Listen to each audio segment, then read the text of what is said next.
जैसे कि मैंने बताया कि हम फिर से उसी लेवल पे आ गए थे जिस लेवल पे हम पहले थे, क्योंकि पापा की ऐसी हालत रही, लेकिन फिर भी हमने, मम्मी ने, शायद हम तो बहुत छोटे थे, हम, मैं, मेरा तो शायद, और मेरे बड़े बहन को कुछ में अभी कोई वो नहीं था कि वो कुछ कर पाते या मैं कुछ कर पाती।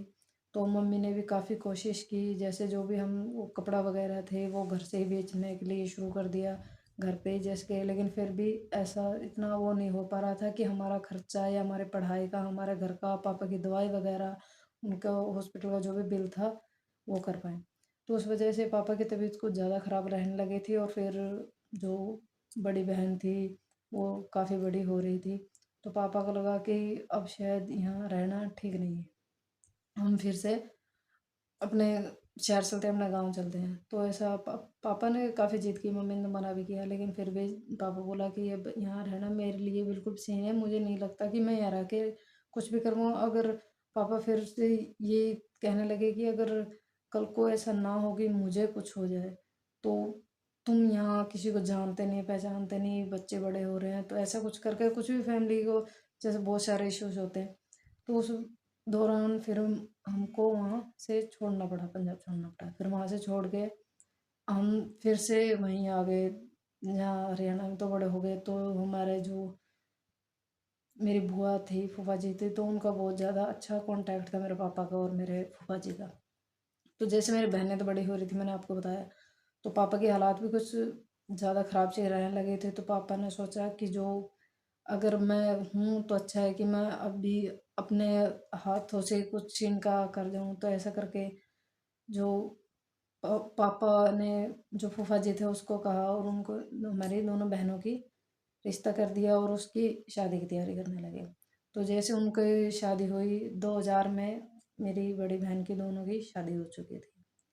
तो उस टाइम पे मैं और मेरा भाई शायद काफ़ी छोटे थे। तो उस टाइम में हम पढ़ रहे थे, लेकिन अब पढ़ाई भी हमारी बहुत ख़त्म सी हो चुकी थी, एक तरह ख़त्म ही समझिएगा, क्योंकि जब हम शुरू से पढ़ रहे थे तो हम पंजाब में थे, तो वहाँ तो सिर्फ पंजाबी पढ़ाते थे। तो हम यहाँ आके हम ये भी नहीं समझ पा रहे थे कि हिंदी में बात कैसे करें, हिंदी हम पढ़े कैसे, लिखे कैसे, हमारे कुछ भी समझ में नहीं आ रहा था। लेकिन उसके बावजूद भी फिर भी हमें स्कूल जा रहे थे, पापा ने स्कूल में डाला, हम जा भी रहे थे, लेकिन हमें कुछ ये नहीं पता था कि हमें क्या पढ़ना है, क्या लिखना है, क्या करना है, कुछ हमें पता नहीं था। यहाँ तक कि जो हमारे साथ के बच्चे थे वो हमें क्या बोलते थे, हम उनसे क्या बोलते थे, ना ही तो वो हमें समझ पाते थे, ना ही हम, क्योंकि हम बिल्कुल पंजाबी बोलते थे। उनको हमारी पंजाबी समझ नहीं, और हमको उनकी हिंदी समझ नहीं आती, क्योंकि वो गाँव के, जैसे राजस्थान में फिर ये जो मामा के थे, हम वहाँ रहने लगे थे, तो वहाँ कुछ भी हमें समझ नहीं आता था। फिर भी हम जा रहे थे। तो काफ़ी ऐसा करके हमारी वहाँ से पढ़ाई भी छूट गई। तो पढ़ाई इस कर जो ना तो मैं पढ़ पाई, और फिर ना ही मेरा भाई।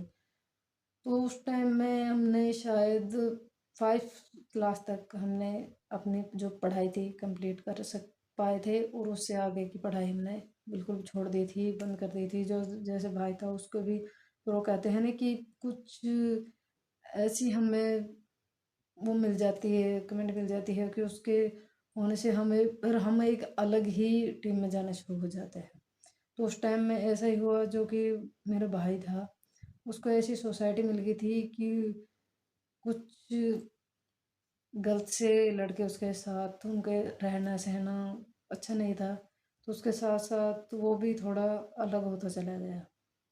तो उसके साथ साथ जैसे वो नहीं गया, तो शायद मेरे लिए भी बहुत डिफ़िकल्ट था, और मुझे भी बहुत अलग था, एक अलग सा महसूस होता कि जो कि आप जिस ज़ोन में ऐसा हो रहा है, तो आप एकदम से उसी में कैसे जा सकते हैं, एक अकेला इंसान, एक बड़ा, इतने में तो कुछ समझ में नहीं आ रहा था। तो उस टाइम पे मैंने भी पढ़ाई छोड़ दी थी। तो इस करके अब मैं आगे की जो भी अपनी लाइफ की स्टोरी है आपको आगे की वीडियो में बताऊंगी।